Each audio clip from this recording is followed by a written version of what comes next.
আমাকে কিন্তু তুই ফাঁসিয়ে দিলি চান্দ্রি। কি কুক্ষণে যে তোর সাথে আমার দেখা হয়েছিল কে জানে। উনি না ফাঁসালেও তুমি ফেঁসেই যেতে মা। যার এত উদগ্র লোভ, যে এত টাকার পেছনে ছোটে, বিলাসিতার পেছনে ছোটে, সে সমাজের বুকে কোনোদিনও মাথা উঁচু করে বাঁচতে পারে না। আজ না হোক কাল তুমি ফেঁসে যেতে। আর একটা কথা আমাকে বলো তো, তুমি ওনার প্রপোজালে, ওনার প্রস্তাবে তুমি যদি রাজি না হতে, তাহলে উনি কি করে ফাঁসাতেন? কি হলো, চুপ করে আছো কেন? উত্তর দাও। দেখুন, বাজে কথা সময় নষ্ট না করে এখন পরিষ্কার করে বলুন তো, আপনার কাছে কি প্রমাণ আছে যে উনি আপনাকে বলেছিলেন ছেলেটিকে মেরে ফেলতে?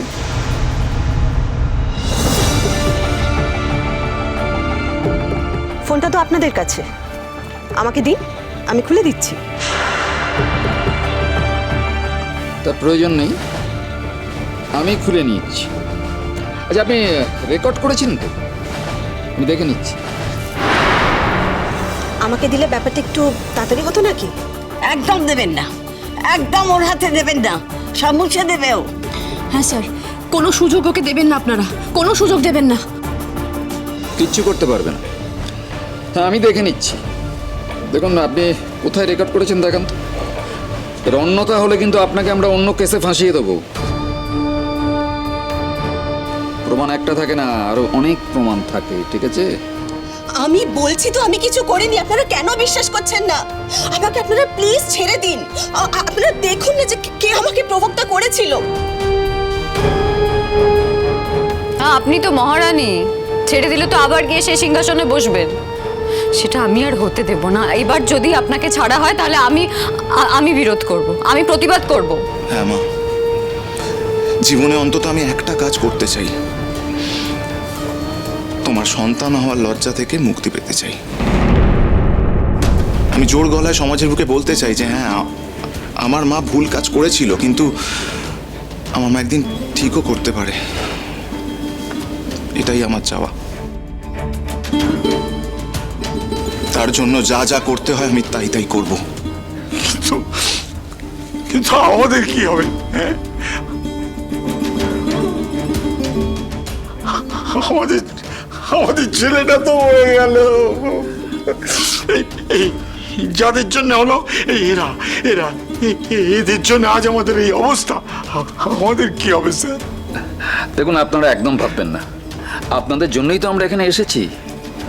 আমাদের তদন্তে কোনো ত্রুটি হবে না। হ্যাঁ, আপনাদের পরিবারকেও আমরা দেখব। একটু সময় দিন আমাদের।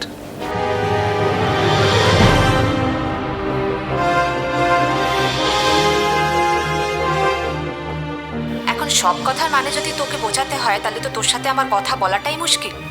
সব কথা কি তোকে আমাকে বলে বোঝাতে হবে নাকি? কিছু তো বুঝে নিতে হবে। আমি বুঝতে পারছি তুই কি বলতে চাইছিস, কিন্তু আমি আসলে ডাইজেস্ট করতে পারছি না। তুই কি চাইছিস? তুই এরকম প্ল্যান করছিস যে লালনকে আমরা সমুদ্রে ছুঁড়ে ফেলে দেবো? কিন্তু ওকে তো বাড়ির সবাই সবসময় ঘিরে থাকে। আমি এসব ছোটখাটো কাজ করি না। হ্যাঁ, এসব করার জন্য আমার কিছু লোকজন আছে, বাট আমাদের যেটা করতে হবে সেটা হলো এই কটা দিন আমাদের একটু তককে তককে থাকতে হবে।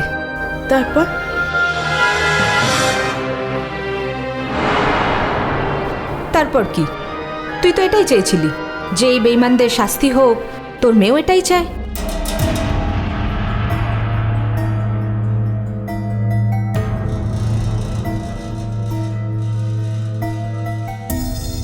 আমি শুধু চাই ফুলঝুরির সর্বনাশ করতে, কারণ ফুলঝুরি আমার আর আমার মেয়ের জীবনটাকে হেল্প করে দিয়েছে। ফুলঝুরির জন্য আমার জীবনটা নষ্ট হয়ে গেছে। ফুলঝুরির জন্য আমার মেয়ের মুখ থেকে হাসি চলে গেছে। ফুলঝুরির জন্য আমার মেয়ে এরকম মন মারা হয়ে সারাক্ষণ ঘুরে বেড়ায়। আমি মা হয়ে সেটা করিস না চান্দ্রেই।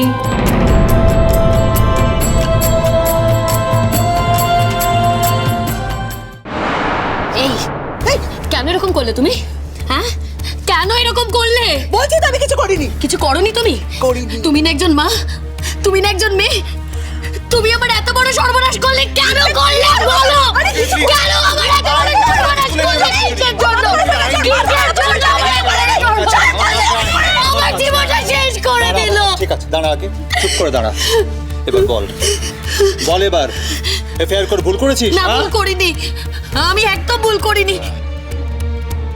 আমি ওই মহিলার শাস্তি চাই, শাস্তি চাই আমি ওই মহিলার।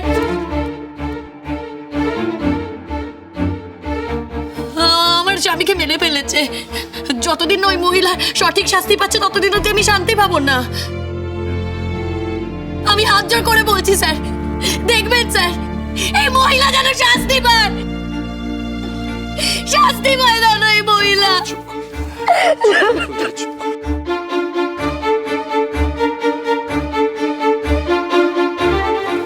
আমি কি করেছি বলুন? আরে ওই তো আমাকে বলেছিল। যত কথা বলবেন তত অপরাধ বাড়বে।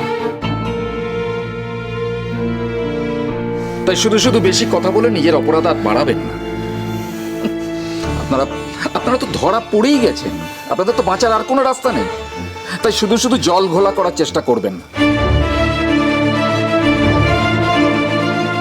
আপনারা দুজনে যা করেছেন তার ফল তো দেখতেই পাচ্ছেন।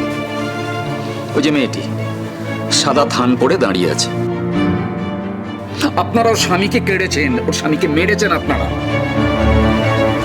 এই যে মা আজ সন্তানের শোকে কেঁদে কেঁদে পাথরের মতো হয়ে গেছে।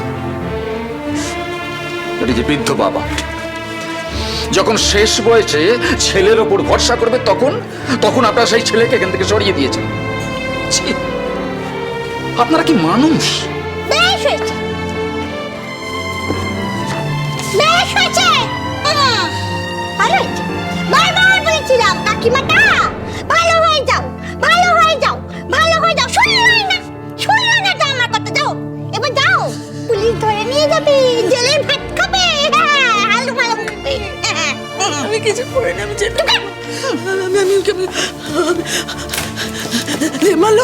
আমি সত্যি কিছু করিনি, বিশ্বাস করো। আমি কিছু ওনাদের বলো না গো, আমাকে, আমি জেলে যাবো না, একটু বলো না। আমি বলে আমি কিছু করিনি।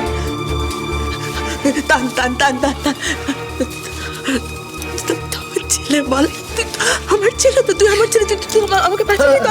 আমি কিছু করিনি, আমি ছেলে নিয়ে যাচ্ছি। কিছু একটা কর, কিছু লালন না, একটা কর। লালন তোমার ছেলের মতোই ছিল। হ্যাঁ, আমি কি করবো বলো তো? আমি সেলিব্রেট করবো, জানো তো? আমি হচ্ছে একটা পার্টি থ্রো করবো। তুমি এত মহান একটা কাজ করেছো না, এত মহান একটা কাজ করেছো। হ্যাঁ, একদম ঠিক কথাই তো বলেছো তান, তুমি একদম ঠিক কথা বলেছো। আসলে কি বলো তো, আমাদের জীবনে না এত বড় আনন্দের দিন খুব কম এসেছে।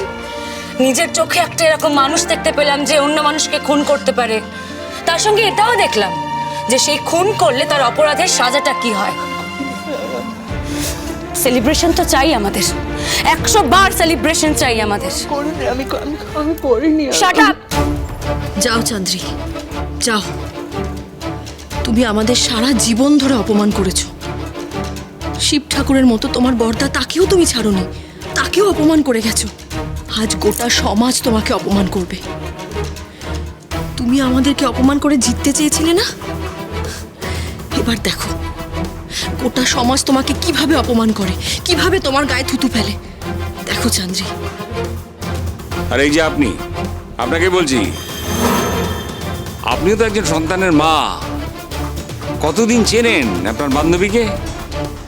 বান্ধবী একটা ছেলেকে খুন করতে বললো আর আপনি রাজি হয়ে গেলেন। কিসের জন্য? ভেবেছিলেন বান্ধবীর তরতাজা মেয়েটাকে আপনার অসাধু ব্যবসার কাজে লাগাবেন, তাই তো? বড় বড় ইন্ডাস্ট্রিয়ালিস্টদের কাছে তাকে জুড়ে দেবেন। কিন্তু সত্যি কোথাও আছে, তাই আজকে চোরই আমাদের কাছে ফিরে এসেছে। সব থেকে বড় কথা, আপনার ছেলে থেকে ফিরিয়ে এনেছে।